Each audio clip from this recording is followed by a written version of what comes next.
উলফা নেতা অনুপ চেটিয়াকে ভারতের কাছে হস্তান্তরের খবর নয়াদিল্লির গণমাধ্যমে। স্বরাষ্ট্রমন্ত্রী বললেন, এ ধরনের খবর জানা নেই। নির্বাচন প্রতিহতের নামে বিএনপি জামায়াতের নাশকতার সময় ফায়ার সার্ভিসও ছিল জনগণের পাশে, মন্তব্য প্রধানমন্ত্রী। স্থানীয় সরকার নির্বাচনে মন্ত্রী এমপিদের প্রচারণার সুযোগ ভারসাম্য নষ্ট করবে, মত বিশেষজ্ঞদের। সমান সুযোগ নিশ্চিতে কাজ করার অঙ্গীকার কমিশনের। বাম্পার ফলন আর আন্তর্জাতিক বাজারে মূল্য কমায় চট্টগ্রামে চালের দাম এখন সর্বনিম্ন। নতুন চাল আসলে দাম আরও কমবে, মত ব্যবসায়ীদের। এবং হোয়াইট ওয়াশের মিশনে শেষ ওয়ানডেতে আজ জিম্বাবুয়ের মুখোমুখি হচ্ছে স্বাগতিক বাংলাদেশ। জয়ের ব্যাপারে আত্মবিশ্বাসী পুরো দল।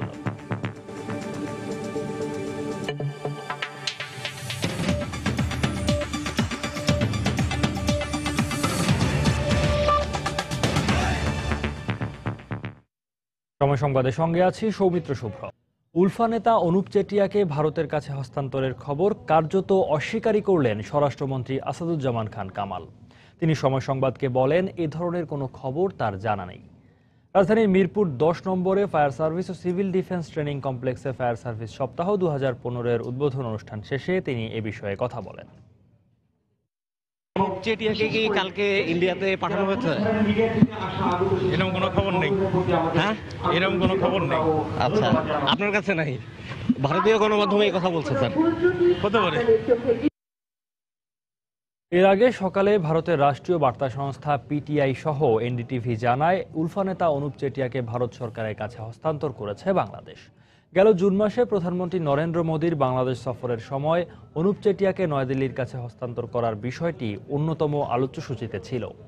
ভুয়া পাসপোর্ট ও অবৈধ মুদ্রা রাখার দায়ে 1997 সালে অনুপকে ঢাকায় আটক করে পুলিশ। সে সময় বাংলাদেশের আদালত তাকে 7 বছর জেল দেন।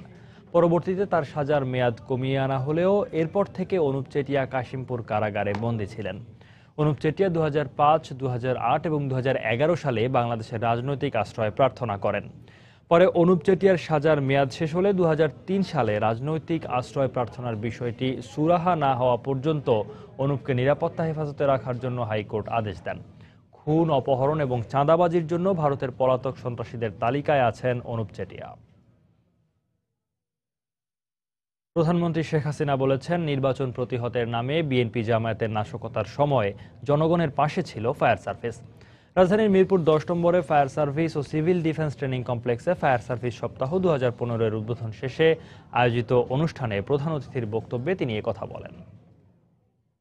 2013 থেকে 2014 পর্যন্ত নির্বাচন ঠেকাও এই আন্দোলনের নামে বিএনপি জামাত জোট যে অমানবিক কাজ করেছিল, মানুষকে পুড়িয়ে পুড়িয়ে হত্যা করা, গাড়ি পোড়ানো, বাস পোড়ানো, প্রায় 2500-এর উপর গাড়ি পুড়িয়েছে, প্রায় 450-র মতো মানুষকে তারা পুড়িয়েছে, প্রায় 350 মানুষ হত্যা করেছে। মানুষ পুড়িয়ে হত্যা করার মতো এই ধরনের জঘন্য কাজ পর্যন্ত করেছে। তখনও আমাদের আইন শৃঙ্খলা রক্ষাকারী সংস্থা থেকে শুরু করে ফায়ার সার্ভিসের অনেকেই তাদের এই দুর্গত মানুষের পাশে দাঁড়িয়েছেন। আমি চাই না বাংলাদেশে এই ধরনের ঘটনা আর ঘটুক, এবং আপনারা যে তাদের সেবা করেছেন, তাদের পাশে দাঁড়িয়েছেন, সেজন্য আমি আপনাদেরকে ধন্যবাদ জানাই, অভিনন্দন জানাই। বাংলাদেশের প্রতিটি উপজেলায় যেহেতু ফায়ার সার্ভিস স্টেশন আমরা প্রতিষ্ঠা করছি, সেখান থেকে একেবারে ইউনিয়ন পর্যায় পর্যন্ত, ওয়ার্ড পর্যায় পর্যন্ত আপনাদেরকে মানুষের পাশে দুর্যোগে দাঁড়াতে হবে, এবং সেই পদক্ষেপই আমাদের সরকার নিয়েছে। আমাদের সম্পদের সীমাবদ্ধতা আছে, সেই সীমিত সম্পদ দিয়েও কিন্তু আমরা আমাদের ফায়ার সার্ভিসকে আন্তর্জাতিক মানের আধুনিক সরঞ্জামাদি দিয়ে গড়ে তুলতে চাই। স্থানীয় সরকার নির্বাচনে নতুন বিধি অনুযায়ী প্রার্থীদের ভারসাম্য নষ্ট হবে বলে আশঙ্কা করছেন স্থানীয় সরকার বিশেষজ্ঞরা। নতুন বিধিতে নির্বাচনে মন্ত্রী এমপিদের প্রচারণার সুযোগ দেয়ায় লেভেল প্লেইং ফিল্ড নিশ্চিত করা সম্ভব হবে না বলেও মনে করছেন তারা। তবে নতুন এই বিধি তৃণমূল পর্যায়ে দল গঠনে গুরুত্বপূর্ণ ভূমিকা রাখবে বলেও মত বিশেষজ্ঞদের। আর নির্বাচন কমিশন বলছে, সব প্রার্থীরই সমান সুযোগ নিশ্চিত করতে বদ্ধপরিকর তারা। রাশেদ লিমনের রিপোর্ট। নির্দলীয় খোলস ছেড়ে বের হচ্ছে স্থানীয় সরকার নির্বাচন ব্যবস্থা। আসছে পৌরসভা নির্বাচন থেকে চালু হচ্ছে স্থানীয় সরকার নির্বাচনের নতুন এ পদ্ধতি। নির্বাচন পরিচালনা করতে এরই মধ্যে প্রয়োজনীয় বিধি ও আচরণবিধির খসড়া তৈরি করেছে কমিশন। অনেকটা সংসদ নির্বাচনের আদলে করা এই বিধি অনুসারে সরকারি সুযোগ সুবিধা ছাড়া মন্ত্রী এমপিরা অংশ নিতে পারবেন নির্বাচনী প্রচারণায়। তৃণমূল পর্যায়ে এমন নির্বাচনে এ ধরনের পরিস্থিতি নির্বাচনকে সরাসরি প্রভাবিত করবে বলে মনে করেন স্থানীয় সরকার বিশেষজ্ঞরা। একজন মন্ত্রী গিয়ে যদি কোনো প্রার্থীর পক্ষে প্রচারণা চালায়, এরা এইসব পক্ষপাতদুষ্ট ব্যক্তিরা এটাকে শিরোধার্য বলে মনে করে বলে আমার আশঙ্কা। এটা ভারসাম্য হারিয়ে ফেলবে, কারণ যেখানে মন্ত্রীরা যাবে ক্যাম্পেইনের জন্য, যতই বলা হয় যে সরকারি সুযোগ সুবিধা দেবে না, কিন্তু একজন মন্ত্রী গেলে তার তো মিনিমাম সিকিউরিটি দিতে হবে পুলিশকে। তবে এ ব্যাপারে কমিশন বলছে ভিন্ন কথা। এটি সরকার দলের তারা যেরকম করতে পারবেন, বিরোধী দলের তারাও করতে পারবেন। নির্বাচন কমিশনের দায়িত্ব লেভেল প্লেইং ফিল্ড তৈরি করে দেওয়া ডিউরিং ইলেকশন। তবে নতুন এই পদ্ধতি রাজনৈতিক দলগুলো তৃণমূল নেতৃত্ব বিকাশে সহায়ক হিসাবে কাজ করবে বলেও মনে করেন স্থানীয় সরকার বিশেষজ্ঞরা। লোকাল গভর্নমেন্ট কতটুকু উপকৃত হবে আমি জানি না, বিশেষত আমাদের রাজনৈতিক সংস্কৃতির কারণে, কিন্তু দলগুলো অতি সহজে দলটাকে তৃণমূল পর্যায়ে বিস্তারের জন্য এই নির্বাচনগুলোকে কাজে লাগাতে পারবেন। তারা পার্টিটাকে সংগঠিত করতে পারবেন নিজ পর্যন্ত। তবে সত্যিকারের সুফল পেতে প্রার্থী বাছাইয়ের ক্ষেত্রে রাজনৈতিক দলগুলোকে অবশ্যই গণতান্ত্রিক প্রক্রিয়া অবলম্বন করা উচিত বলে মত বিশেষজ্ঞদের। রাশেদ লিমন, সময় সংবাদ, ঢাকা। ঢাকায় অর্থনৈতিক সম্পর্ক বিভাগের NEC 2 সভাকক্ষে ইউরোপীয় ইউনিয়ন ও বাংলাদেশ যৌথ কমিশনের মধ্যে বৈঠক চলছে। 3টি সেশন অনুষ্ঠিত হবে এই বৈঠক। এই মুহূর্তে NEC সভাকক্ষের বাইরে আছেন রিপোর্টার এহসান জুয়েল, যাচ্ছি তার কাছে। জুয়েল, বাংলাদেশ এবং ইউরোপীয় ইউনিয়নের যে যৌথ সভাটি আজ সকাল 11টায় এই অর্থনৈতিক সম্পর্ক বিভাগের 2 নম্বর সম্মেলন কক্ষে শুরু হওয়ার কথা, সেটি 11:10 শুরু হয়ে গিয়েছে। সভাটি চলছে এবং চলবে আজ দিনভর।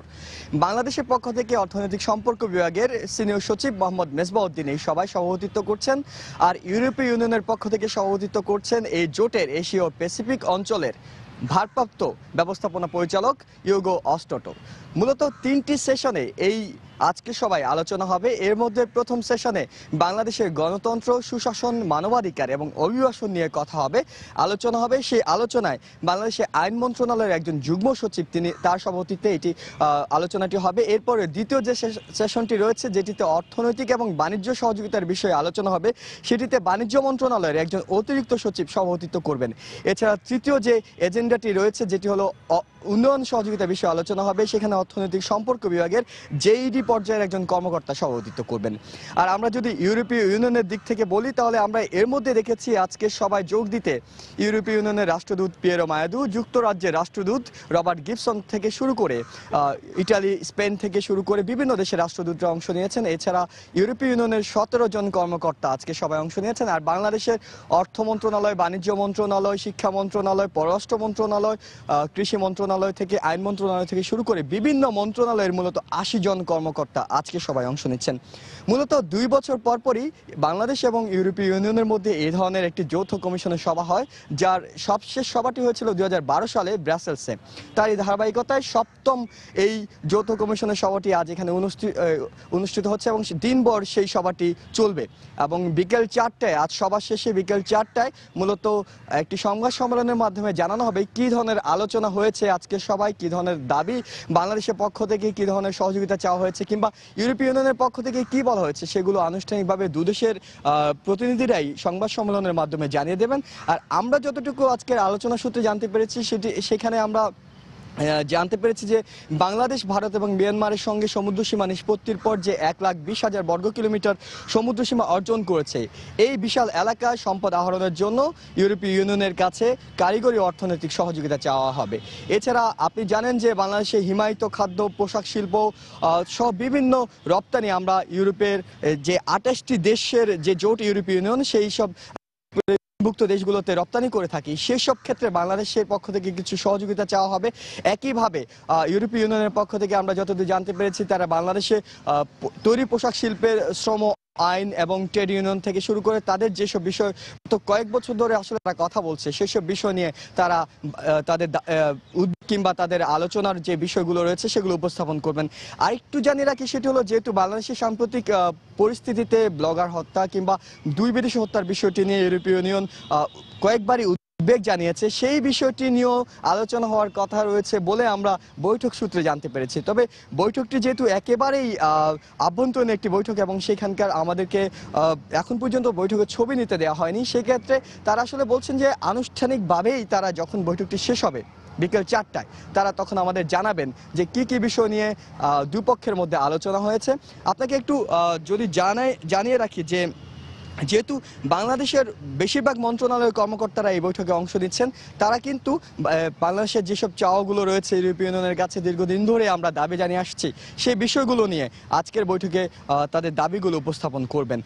সবকিছু মিলে এখন পর্যন্ত বৈঠকটি চলছে, প্রথম অধিবেশন বৈঠকে চলছে, আরও 2টি অধিবেশন চলবে। বিকেল 4টায় সংবাদ সম্মেলনের মাধ্যমে আনুষ্ঠানিকভাবে জানানো হবে কি ধরনের আলোচনা হয়েছে। সৌমিত্র, এই ছিল এখানকার সবশেষ খবর। দর্শক, ঢাকা অর্থনৈতিক সম্পর্ক বিভাগের NEC 2 সভাকক্ষে ইউরোপীয় ইউনিয়ন ও বাংলাদেশ যৌথ কমিশনের বৈঠক চলছে, সেখান থেকে জানাচ্ছিলেন সহকর্মী এহসান জুয়েল। তৈরি পোশাক খাতে চীনের ছেড়ে দেয়া 20% বাজার দখলের সম্ভাবনা রয়েছে বাংলাদেশের। সম্প্রতি বিশ্বব্যাংকের এক প্রতিবেদনে উঠে আসে এমন তথ্য।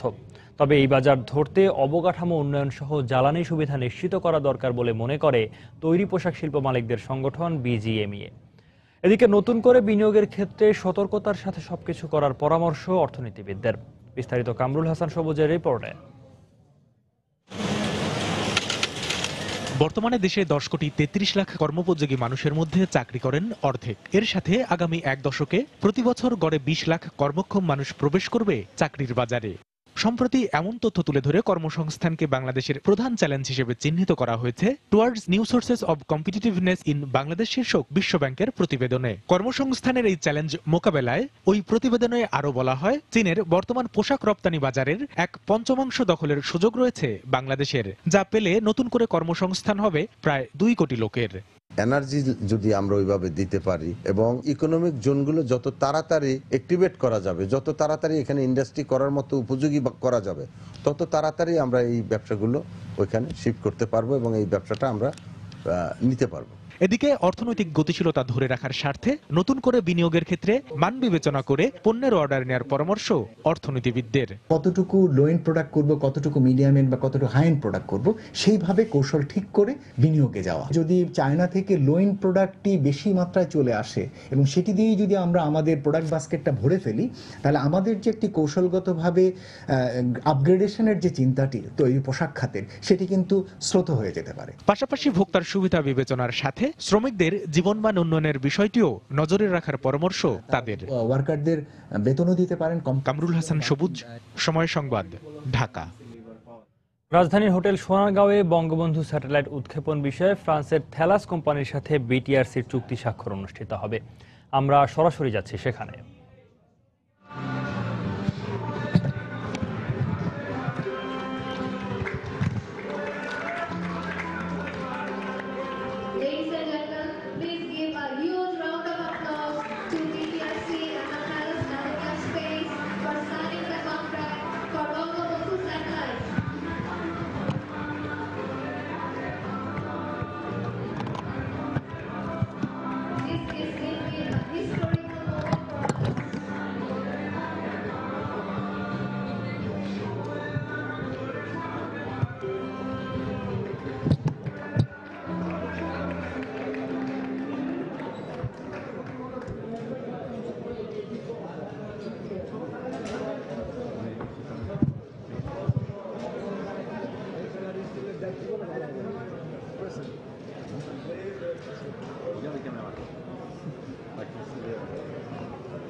সরাসরি ছিলাম রাজধানী হোটেল সোনারগাঁওয়ে। সেখানে বঙ্গবন্ধু স্যাটেলাইট উৎক্ষেপণ বিষয়ে ফ্রান্সের থ্যালাস কোম্পানির সাথে BTRCর চুক্তি স্বাক্ষরিত হয়েছে।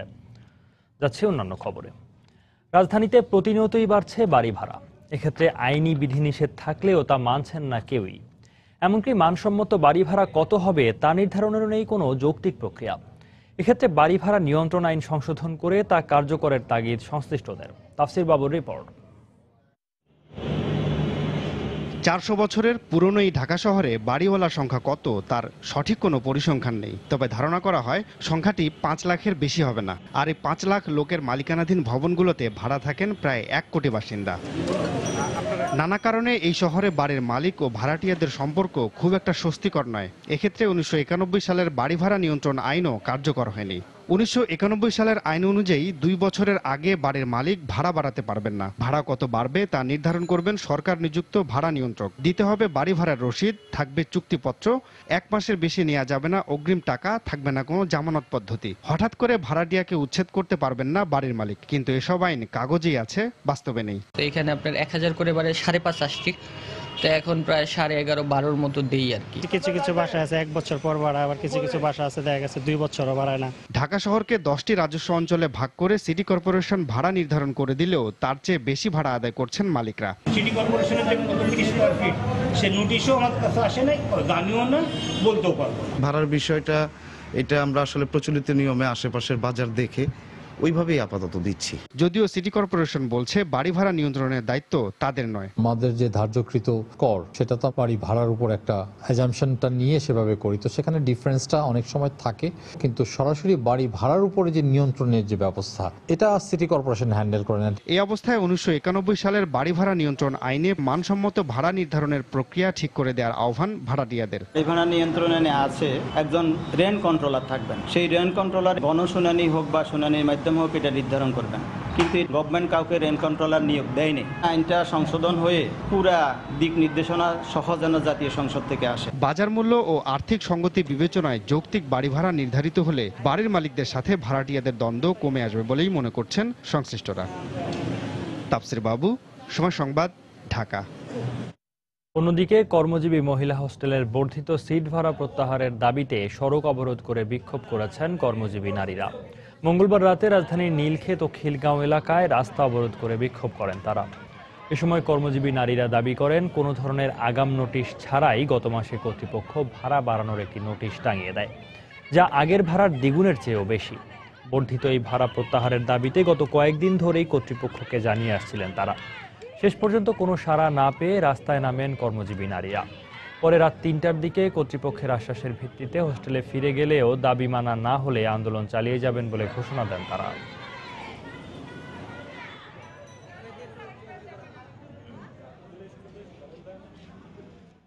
28 তারিখে সার্কুলার করে 1 তারিখের মধ্যে ভাড়া দিতে বলছে, যা আমাদের পক্ষে সম্ভব না। অন্তত 2-3 মাস আগে আমাদের যদি জানাতো যে কিছু বাড়াচ্ছি, তো আপনারা প্রিপারেশন নেন। সিট ভাড়াটা আমাদের মানে দ্বিগুণ বেড়েছে। আমরা এটা বর্ধিত সিট রেন্ট দিতে চাই না। পে স্কেল বাড়িয়েছেন সবার, যার ফলে দেখা যায় বেতন বাড়েছে। হ্যাঁ, এখন এখানে যারা আছি তারা তো ম্যাক্সিমামই আছি নন গভর্নমেন্ট, সরকারি চাকরি আছে মাত্র 5%ও কম। যেদিন অর্ডার এসেছে আমরা পরদিন এটা নোটিশ দিয়ে জানাতে বলেছে এবং আমি সেই নির্দেশ পালন করেছি। ডিজি মহোদয়ের সাথে কথা বলেছি এই বিষয়ে, বলেছেন যে আরো 2-1 দিন হয়তো সময় লাগবে এটা এই ব্যাপারে ডিসিশন নিতে, একটা ডিসিশন ওনাদের ব্যাপারে নেওয়া হবে। সময় সংবাদে আরো থাকছে, টাঙ্গাইলে গণধর্ষণের শিকার এক গৃহবধূ, গ্রেফতার 2 অভিযুক্তদের দৃষ্টান্তমূলক শাস্তির দাবি এলাকাবাসী।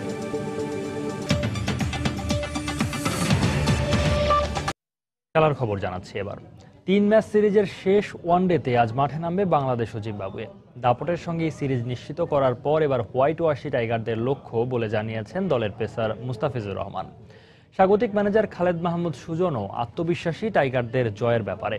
মিরপুর শেরেবাংলা স্টেডিয়ামে আজ দুপুর 1টায় শুরু হবে 2 দলের ম্যাচ।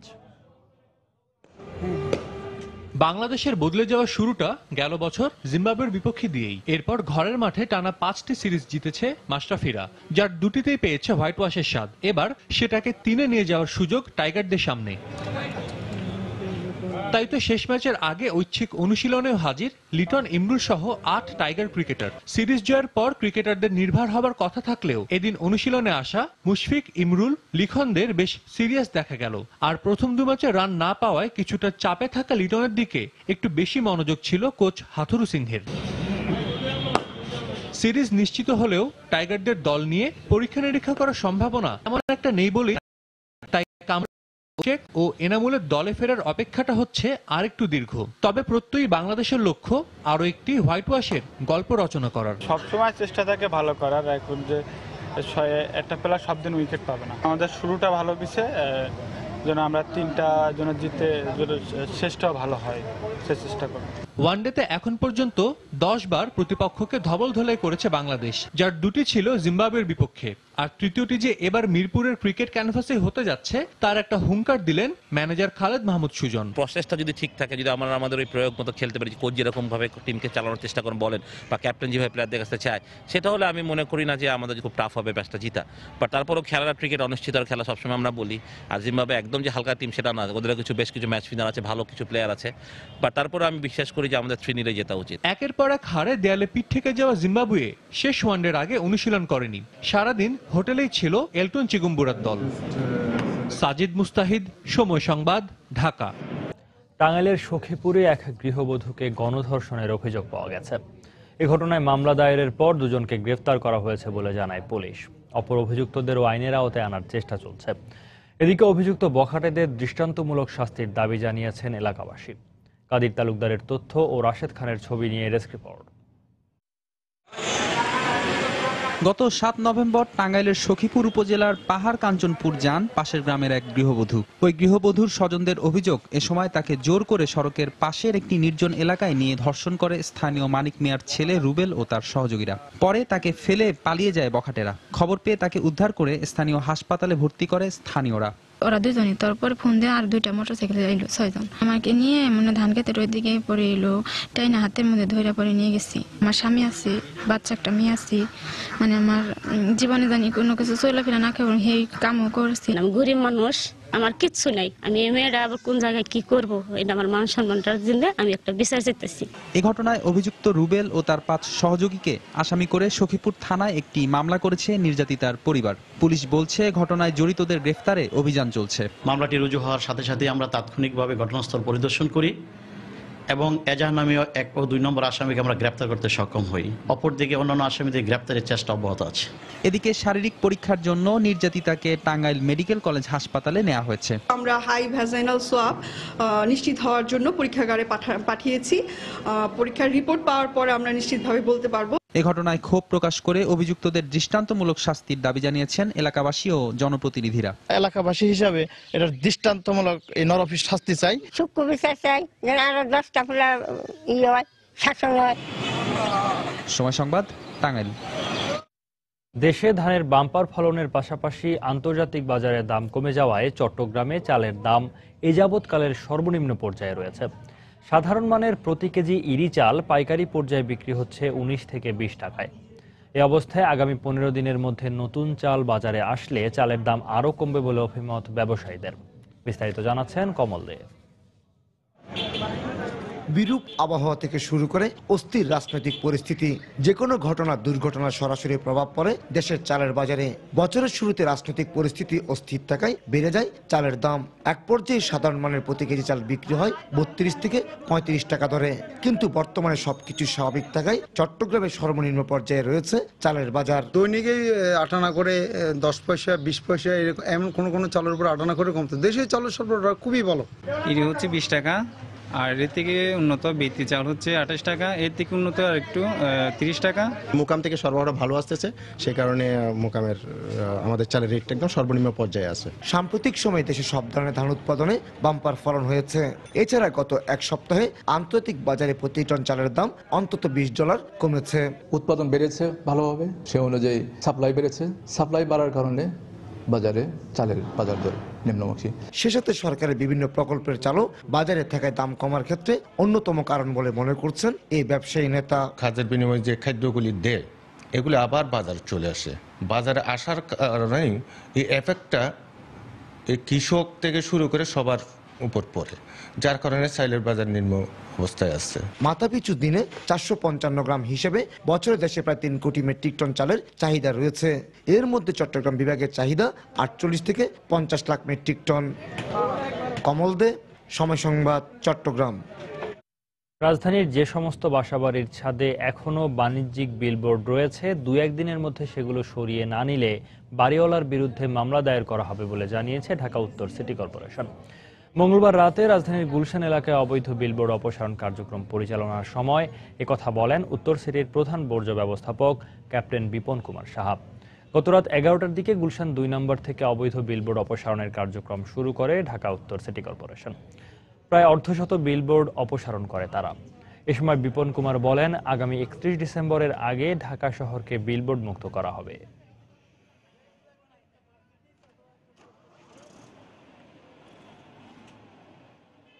প্রায় 50 ভাগের উপরে 60 ভাগ বিলবোর্ড ইতিমধ্যে উঠে গেছে। আমাদের যে পরিকল্পনা আছে, পরিকল্পনার মধ্যে 31 ডিসেম্বরের মধ্যে আমাদের সিটি কর্পোরেশন, ঢাকা উত্তর সিটি কর্পোরেশনের বিলবোর্ড হয়ে যাবে 0। ইতিমধ্যে আমরা নীতিমালা বানানোর যে প্রক্রিয়া সেটা চলছে। পর্যাপ্ত নিরাপত্তা ও অপরাধীদের সহজে শনাক্ত করতে রাজশাহী নগরীর কয়েকটি গুরুত্বপূর্ণ পয়েন্টে ক্লোজ সার্কিট ক্যামেরা স্থাপন করেছে মেট্রোপলিটন পুলিশ। তবে সিটি কর্পোরেশনের পক্ষ থেকে এখনও সিসি ক্যামেরা বসানোর কোনো উদ্যোগ নেওয়া হয়নি। আর নিরাপত্তার স্বার্থে বড় বড় মার্কেট দ্রুত সিসি ক্যামেরার আওতায় আনার তাগিদ দিয়েছেন ব্যবসায়ী ও ক্রেতারা। হাবিবুর রহমান পাপুর ছবিতে আরও জানাচ্ছেন সাইফুর রহমান রকি। নিরাপত্তা ও অপরাধীকে শনাক্ত করতে রাজশাহী নগরীর গুরুত্বপূর্ণ পয়েন্টে মেট্রোপলিটন পুলিশ সাহেববাজার, সোনাদিঘির মোড়, লক্ষ্মীপুর, কামারুজ্জামান চত্বর ও শালবাগানে ক্লোজ সার্কিট ক্যামেরা স্থাপন করেছে। শিগগিরই রাজশাহী বিশ্ববিদ্যালয়, তালাইমারি, ভদ্রাসহ নগরীর আরও 20টি পয়েন্টে ক্যামেরা বসানোর পরিকল্পনা নেওয়া হয়েছে বলে জানান আরএমপির এ শীর্ষ কর্মকর্তা। সিসিটিভি বসানোর ফলে অপরাধী শনাক্তকরণের জন্য এটা সহায়ক হয়। ইম্পর্টেন্ট আরও 16 থেকে 20টা জায়গায় সিসিটিভি বসানোর পরিকল্পনা আছে। অবশ্য সিসি ক্যামেরা স্থাপনে এখনো কোনো উদ্যোগ নেয়নি সিটি কর্পোরেশন। সিসি ক্যামেরা বসার ব্যাপারটি সরকারি পর্যায় থেকে বা এখানে আরএমপি পর্যায় থেকে যদি কোনো অনুরোধ করা হয়, আমরা সেই বিষয়টিকে আমলে নেব। তবে নিউ মার্কেট ও আরডি মার্কেট সহ জনবহুল এলাকাগুলোতে নিরাপত্তার জন্য সিসি ক্যামেরা স্থাপন করা জরুরি বলে মনে করেন ক্রেতা ও ব্যবসায়ীরা। এত একটা বিশাল মার্কেটে এখানে একটা সিসি ক্যামেরা বসানো উচিত। ফুটেজ দেখে সন্ত্রাসী বা অপকর্ম যারা করবে তাদেরকে শনাক্ত করতে পারবে। এই সিসি ক্যামেরাগুলো বড় মার্কেটগুলো আছে, এগুলোতে যদি দেওয়া হয় তাহলে আমরা অন্তত একটু নিরাপত্তা পাই। নগরীর 4টি পয়েন্টে আরএমপির ক্যামেরা বসাতে খরচ হয়েছে 10 লাখ টাকা। আরও 20টি পয়েন্টে ক্যামেরা বসাতে ব্যয় হবে প্রায় 1 কোটি টাকা। সাইফুর রহমান রকি, সময় সংবাদ, রাজশাহী।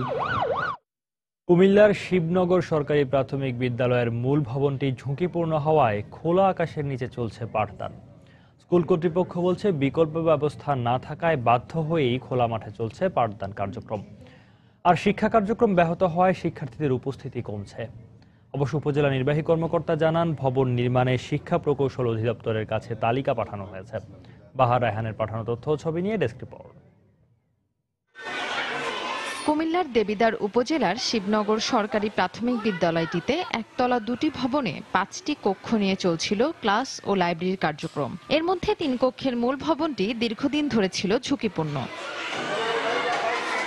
এর মধ্যে গত 12 মের ভূমিকম্পে ভবনটির ছাদের চুনসুরকি খসে পড়ার সাথে সাথে বড় ধরনের ফাটল দেখা দেয় ভবনটিকে পরিত্যক্ত ঘোষণা করা হয়। ফলে পর্যাপ্ত শ্রেণীকক্ষের অভাবে খোলা আকাশের নিচে চলছে শিক্ষার্থীদের পাঠদান কার্যক্রম। আমাদের উপরে ইট ভেঙে ভেঙে পড়ে, তাই আমাদের বাইরে ক্লাস করতে হয়। রোদ আমাদের গায়ে এসে পড়ে, আমাদের খুব গরম লাগে। বৃষ্টি এলে পানি পড়ে এবং বালু পড়ে, ইট পড়ে।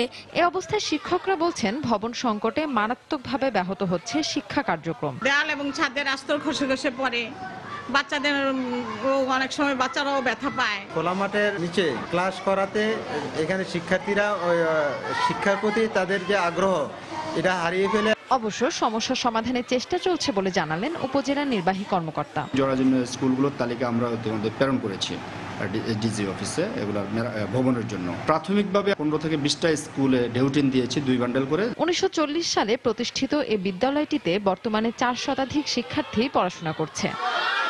সময় সংবাদ, কুমিল্লা। মাদারীপুরের কালকিনিতে শুরু হয়েছে 5 দিন ব্যাপী ঐতিহ্যবাহী কুন্ডুবাড়ি মেলা। হিন্দু ধর্মাবলম্বীদের শ্যামা পূজা ও দীপাবলি উৎসবকে কেন্দ্র করে শুরু হওয়া এ মেলায় পাওয়া যাচ্ছে নিত্য প্রয়োজনীয় জিনিসপত্র। আয়োজকরা বলছেন, শত বছরের পুরনো এই মেলায় সমাগম ঘটে দেশ বিদেশের হাজার হাজার মানুষের। এদিকে মেলায় আগত দর্শনার্থীদের নিরাপত্তা নিশ্চিতে সতর্কাবস্থায় রয়েছে আইন শৃঙ্খলা রক্ষা বাহিনী। সঞ্জয় কর্মকার অভিজিতের পাঠানো তথ্য ও শাহাদাত আকনের ছবি নিয়ে ডেস্ক রিপোর্ট। প্রতি বছরের মতো এবারও হিন্দু ধর্মাবলম্বীদের শ্যামা পূজা ও দীপাবলি উৎসবকে ঘিরে মাদারীপুরের কালকিনিতে চলছে ঐতিহ্যবাহী কুণ্ডুবাড়ি মেলা। মেলাকে কেন্দ্র করে ঢাকা বরিশাল মহাসড়কের ভুরঘাটা থেকে গোপালপুর পর্যন্ত ৩ কিলোমিটার জুড়ে বসেছে সারি সারি দোকান। এসব দোকানে স্থান পেয়েছে খেলনা, শীতকালীন পোশাক, খাট ও সোফা সহ গৃহস্থালী কাজে ব্যবহৃত বিভিন্ন পণ্য। নিত্য প্রয়োজনীয় এসব পণ্য সামগ্রী সুলভ মূল্যে পেয়ে খুশি ক্রেতারা, আর বিক্রি বাড়ায় সন্তুষ্ট বিক্রেতারাও। এটা কুণ্ডুবাড়ির অনেক ঐতিহ্যবাহী মেলা। এখানে আমরা অনেক দূর দূরান্ত থেকে আমাদের ছেলেমেয়েকে নিয়ে আসি। এখানে ভালো মানের ফার্নিচার পাওয়া যায়, এজন্য আমি ঘুরে ঘুরে দেখতেছি। প্রত্যেক বছর আসি আর কি। এবছর আসিছি বড় আসালিয়া, বেচা কেনা এবছর লোকজন আসতেছে, দেখতেছে। আমরা নরসিংদীর থেকে আসছি, 20-25 গাড়ি মাল নিয়ে আসছি। এখানে ভালো বেচা কিনা হয়। আয়োজকদের দাবি, ঐতিহ্যবাহী এই মেলার জনপ্রিয়তা বাড়ছে দিন দিন। পার্শ্ববর্তী দেশ ভারত থেকেও আমাদের অনেক লোকজন আসছে। বাংলাদেশের 70% এলাকা থেকে লোকজন এখানে আসে, কারণ এই মেলায় যে জিনিসপত্র পাওয়া যায় খুব কমে পাওয়া যায়। এদিকে মেলা প্রাঙ্গণে 3 স্তরের নিরাপত্তা বলয় তৈরি করেছে পুলিশ প্রশাসন। পুলিশের পক্ষ থেকে সেখানে একটি কন্ট্রোল রুমের ব্যবস্থা করেছি। এই মেলায় যেন অপ্রীতিকর কোনো ঘটনা না ঘটে সেজন্য মনিটরিং এর আওতায় সবসময় আমরা রেখেছি। মঙ্গলবার থেকে শুরু হওয়া এই মেলা চলবে 14 নভেম্বর পর্যন্ত। সময় সংবাদ, মাদারীপুর। রংপুরে রহমত আলী নামে একজনকে কুপিয়ে হত্যা করেছে দুর্বৃত্তরা। গতকাল রাতে জেলার কাউনিয়া উপজেলায় এ ঘটনা ঘটে। নিহতের স্বজনরা জানান, টেপা মধুপুর বাজারে নিজের ওষুধের দোকানে কাজ শেষে বাড়ি ফিরছিলেন রহমত আলী। পথে রাস্তায় তার উপর অতর্কিত হামলা করে বেশ কয়েকজন দুর্বৃত্ত। এ সময় উপর্যুপরি কুপিয়ে তার লাশ রাস্তার পাশের ধান খেতে ফেলে রাখা হয়। পরে স্থানীয়দের খবর পেয়ে পুলিশ ঘটনাস্থল থেকে লাশ উদ্ধার করে। এদিকে নিহত রহমত ঢাকার কেরানীগঞ্জের পীর ইমাম সুরেশ্বরের মুরিদ ছিলেন এবং তার খেলাফত নিয়ে কর্মকাণ্ড পরিচালনা করতেন বলে জানিয়েছেন স্বজনরা। আর এ নিয়ে বিরোধের জের ধরেই তাকে হত্যা করা হতে পারে বলে প্রাথমিকভাবে ধারণা করছে পুলিশ। একটা লোক শুয়ে আছে, ওই মনে করছে যে মনে হয় হার্ট অ্যাটাক করছে, হার্ট অ্যাটাক করে ওই কারণে শুয়ে আছে। পরে যায় থেকে গলা কাটা, পরে চিল্লাচিল্লি করে, তখন আশেপাশে সবাই এসে দেখে। তরিক ভক্ত ছিল, তরিকতা 2-1 কথা নিয়ে তর্ক বিতর্ক হইতো মুড়ে। নানান জায়গার মানুষ আসতো, তাদের সাথে কথা কাটাকাটি হইতো। সাভারে জমি সংক্রান্ত বিরোধের জেরে আহত সালমা বেগম নামে এক গৃহবধূর মৃত্যু হয়েছে। সকালে সাভারের এনাম মেডিকেল কলেজ হাসপাতালে চিকিৎসাধীন অবস্থায় তার মৃত্যু হয়। পুলিশ জানায়, দীর্ঘদিন ধরে জয়নাবাড়ি এলাকার এক্লাস ও তার ভাই সরওয়ারদের মধ্যে জমি নিয়ে বিরোধ চলে আসছিল। এরই জের ধরে গতকাল কথা কাটাকাটির এক পর্যায়ে সরওয়ার্দি তার ভাবি সালমা বেগমকে পিটিয়ে আহত করে। পরে তাকে উদ্ধার করে হাসপাতালে ভর্তি করা হয়। পরে সকালে চিকিৎসাধীন অবস্থায় তিনি মারা যান। এ ঘটনায় নিহতের স্বামী থানায় একটি মামলা করলেও অভিযুক্তকে আটক করতে পারেনি পুলিশ। দেশের বিভিন্ন জেলায় আইনশৃঙ্খলা রক্ষা বাহিনীর যৌথ অভিযানে বিএনপি জামায়াত শিবিরের 416 নেতাকর্মীকে আটক করা হয়েছে। আটককৃতদের মধ্যে অনেকেই নাশকতার মামলার আসামি। পুলিশ জানায়, নাশকতার জন্য জামায়াত শিবির ও বিএনপি কর্মীরা বিভিন্ন জায়গায় জড়ো হচ্ছে এমন সংবাদের ভিত্তিতে দিনাজপুরের বিভিন্ন উপজেলায় অভিযান চালায় যৌথ বাহিনী। গতকাল সন্ধ্যা থেকে রাত পর্যন্ত এই অভিযানে 96 জনকে আটক করা হয়। পরে আটককৃতদের আদালতে পাঠানো হয়। একই সময়ে নাশকতা প্রতিরোধের অংশ হিসেবে চট্টগ্রামের বিভিন্ন এলাকা থেকে 4 জামায়াত নেতা সহ 184 জনকে আটক করা হয়। এছাড়াও গাইবান্ধার 7টি উপজেলা থেকে 63, ঝিনাইদহে 8 এবং সাতক্ষীরায় 65 জনকে আটক করা হয়েছে।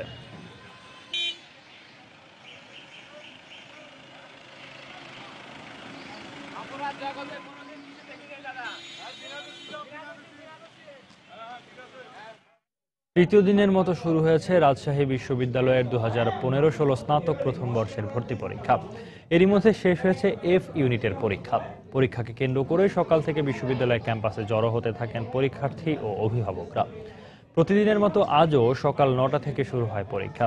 শুরুতেই এফ ইউনিটের বেজোর রোল নম্বরের শিক্ষার্থীরা পরীক্ষায় অংশ নেন। পরে বেলা 11টা থেকে 12টা পর্যন্ত চলে এইচ ইউনিটের পরীক্ষা। এদিকে পরীক্ষা শুরুর আগেই কেন্দ্রগুলো ঘুরে দেখেন বিশ্ববিদ্যালয়ের উপাচার্য মোহাম্মদ মিজান উদ্দিন। এবছর প্রতিটি আসনের বিপরীতে প্রতিদ্বন্দ্বিতা করছেন 34 জন পরীক্ষার্থী। পরীক্ষা চলবে আগামীকাল 12 নভেম্বর পর্যন্ত। বিশ্ববিদ্যালয় কর্তৃপক্ষ জানায়, এবছর মোট 9টি ইউনিটে 56টি বিভাগে আবেদন করার সুযোগ পেয়েছেন শিক্ষার্থীরা।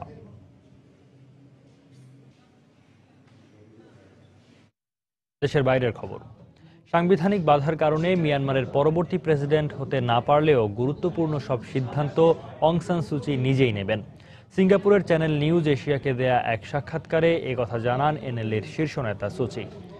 মিয়ানমারের শক্তিশালী সেনাবাহিনীর সঙ্গে আলোচনার মধ্য দিয়ে পর্যায়ক্রমে দেশের প্রতিটি ক্ষেত্রে গণতান্ত্রিক পরিবেশ ফিরিয়ে আনা হবে বলেও জানান তিনি। দেশটিতে ঐতিহাসিক সাধারণ নির্বাচনের পর 3 দিন পেরিয়ে গেলেও এখনও শেষ হয়নি ফল প্রকাশের আনুষ্ঠানিকতা। এ পর্যন্ত নির্বাচন কমিশন ঘোষিত 182 আসনের মধ্যে এনএলডি 163টিতে জয় পেয়েছে। অং সান সুচিও তার আসনে জয় পেয়েছেন। কর্তৃপক্ষের বরাত দিয়ে এমনটি জানিয়েছে সিএনএন। মিয়ানমারের দ্বিকক্ষ বিশিষ্ট পার্লামেন্টের 664 আসনের মধ্যে গত রোববার 491টি আসনে নির্বাচন অনুষ্ঠিত হয়। দেশটির সংবিধান অনুযায়ী 25% অর্থাৎ 166টি আসন সেনাবাহিনীর জন্য সংরক্ষিত। আর জাতিগত সংঘাতের কারণে সান প্রদেশের 7টি আসনে নির্বাচন হয়নি।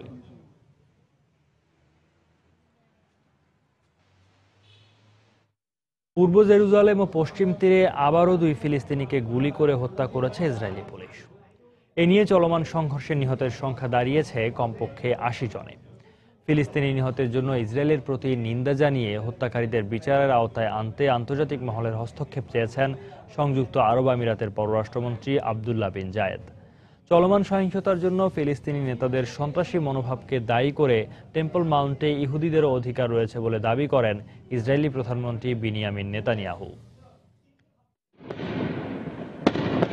মঙ্গলবার ইসরায়েলি পুলিশ ও ফিলিস্তিনি আন্দোলনকারীদের পাল্টাপাল্টি হামলায় রণক্ষেত্রে পরিণত হয় অবরুদ্ধ পশ্চিম তীর। পশ্চিম তীরের হেব্রনে ফিলিস্তিনি যুবকের ওপর পুলিশ গুলি চালালে ঘটনাস্থলেই তার মৃত্যু হয়। পুলিশের অভিযোগ, ওই অঞ্চলের একটি পুলিশ চৌকিতে ছুরি হাতে ঢুকে তাদের ওপর হামলা চালানোর চেষ্টা করে ওই যুবক।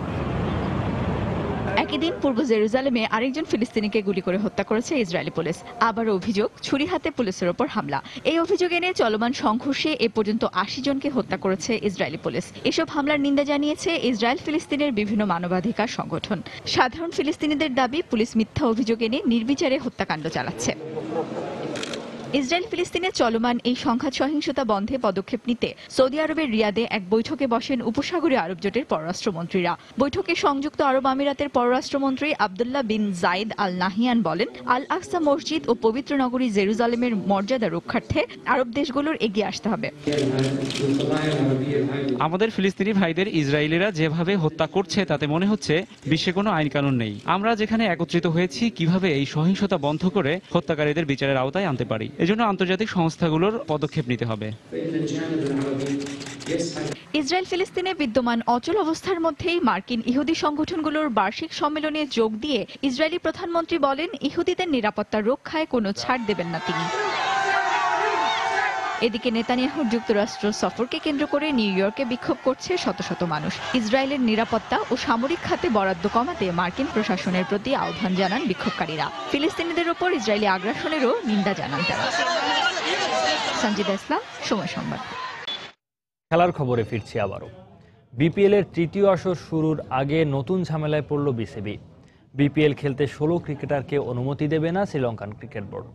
বিদেশি লিগগুলোতে খেলতে নিজ নিজ দেশের ক্রিকেট বোর্ডের অনাপত্তিপত্র বা এনওসি লাগে, কিন্তু এনওসি দেবে না বলে সাফ জানিয়ে দিয়েছে Lankan cricket board. Lankan cricket board SLC জানিয়েছে, বিপিএলে বিভিন্ন দলে 25 ক্রিকেটারের মধ্যে 16 জন ক্রিকেটার শ্রীলঙ্কান ক্রিকেট বোর্ডের সাথে চুক্তিবদ্ধ। আর ওই চুক্তিবদ্ধ ক্রিকেটারের বেশ কয়েকজন 27 নভেম্বর থেকে নিউজিল্যান্ড সফরে শ্রীলঙ্কান দলে থাকবেন। তাই তাদের এনওসি না দেওয়ার পক্ষে দেশটির ক্রিকেট বোর্ড। সাঙ্গাকারা, দিলশানরা, পেরেরা না থাকলেও চুক্তিবদ্ধ তালিকায় আছেন অজন্তা মেন্ডিস, জীবন মেন্ডস, থিরিমান্নে, অপুল থারাঙ্গা, প্রসন্ন জয়াবর্ধনে, ধাম্মিকা প্রসাদের মতো পরিচিত ক্রিকেটাররা। বিপিএল এর এবারের আসর 22 নভেম্বর থেকে শুরু হবে আর পর্দা নামবে 15 ডিসেম্বর। গেল আসরের তিক্ত অভিজ্ঞতার পর এবার বিপিএল এর গভর্নিং কাউন্সিল বেশ সচেতন। তাই কিনা বিপিএল শুরু সপ্তাহ 2 আগে ফ্র্যাঞ্চাইজিগুলোর নিয়ে ফিক্সিং এর বিরুদ্ধে সচেতনতা বৃদ্ধির জন্য আয়োজন করে কর্মশালা, যেখানে আকসু তাদের দিক নির্দেশনা দেয় ফিক্সিং থেকে দূরে থাকার নানা দিক সম্পর্কে।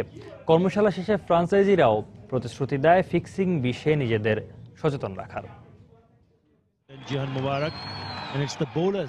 সফলভাবে প্রথম আসর আয়োজন করে দারুণ জনপ্রিয়তা পায় বিপিএল, কিন্তু সেই জনপ্রিয়তা আর সহ্য হয়নি দুষ্ট লোকেদের কাছে। তাই বিপিএল এর দ্বিতীয় আসরে ফিক্সিং কালিমার প্রলোভ পড়ে তাদের ইন্ধনে।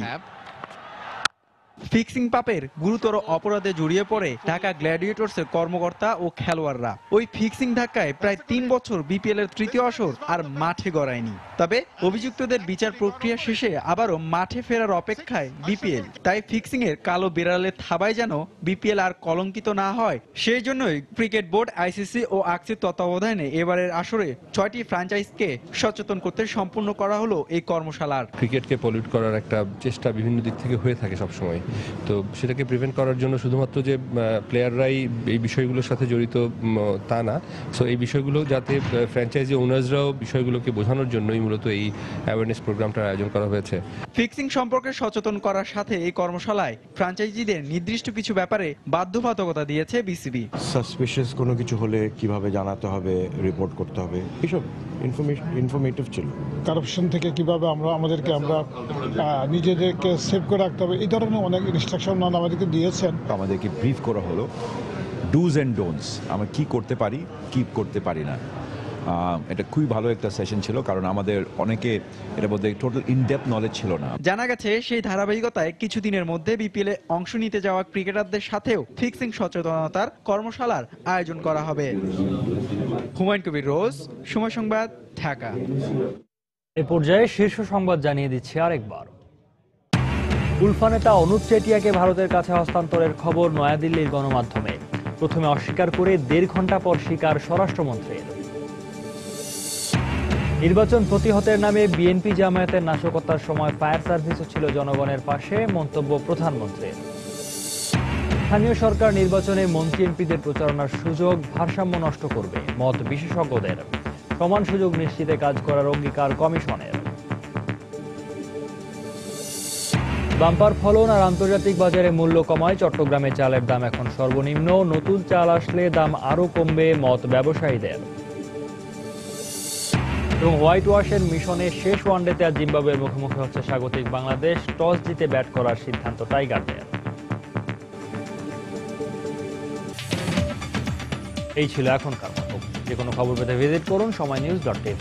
যে কোনো বাংলা লিংক, রবি ও সিটিজেন নম্বর থেকে সময় সংবাদের খবর, অনুষ্ঠান সম্পর্কে জানতে এবং যে কোনো তথ্য সময় সংবাদকে জানাতে ডায়াল করুন 16242 নম্বরে। এছাড়া এইমাত্র পাওয়া খবর মোবাইলে পেতে SMS করুন *SN লিখে পাঠিয়ে দিন 16242 নম্বরে। সঙ্গে থাকুন সময়।